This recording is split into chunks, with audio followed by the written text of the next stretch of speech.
Lottery लागल्यानं रातोरात कोट्यधीश झाल्याची अनेक उदाहरणं आपल्याला पाहायला मिळतील। पण लॉटरी लागल्यानंतरही लाखो रुपयांची बक्षिसं घ्यायलाच कोणी आलं नसल्यानं गेल्या 3 वर्षांपासून महाराष्ट्र राज्य लॉटरीची बक्षिसांची 1,11,00,000ची रक्कम सरकार दरबारी पडून असल्याचं सत्य बाहेर आलंय।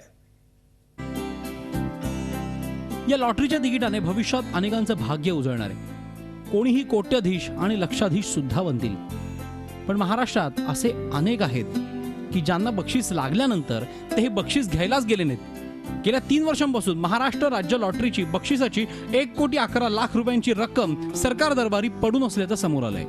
साप्ताहिक सोडतीचे तिकीट काढतात, साप्ताहिक सोडतीचे बंपर लॉटरी असते, ते या सगळ्या गोष्टीत त्यांना 22 कोटीचा प्रॉफिट झालेला आहे।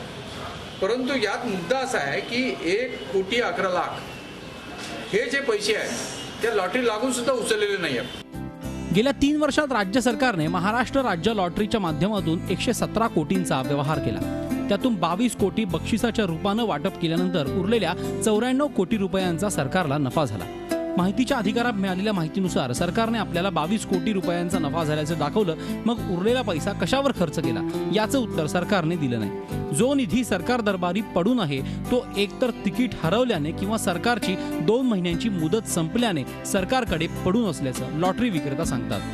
जस्ट तिकीट आली आहे 20/8/2013ची, त्याची लिमिट राहते 2 महिन्यात आणि ते तिकीट आत्ता आली, त्याच्यात 100 रुपये लागले कारणाने ते भेटू शकले नाही, ते त्याच्या गव्हर्नमेंटच्या खात्यात जमा आहे। आणि दुसरं कारण पर्स चोरी जातात, कोणते बॅग वगैरे चोरी जातात, त्याच्यात तिकीटात ठेवतात, त्याच्यामध्ये बी प्राईज लागले राहते, ते येत नाही। आणि तिसरं कारण कपडे धुवायला जातात आणि ते चुरा होऊन पूर्ण येऊन जातात, त्याचे बी अमाऊंट भेटत नाही। कोट्यवधी रुपये सरकार दरबारी पडून असताना आता प्रश्न असा पडतो की हा पैसा अधिकाऱ्यांच्या खिशात जाईल की सरकारच्या तिजोरीत राहील।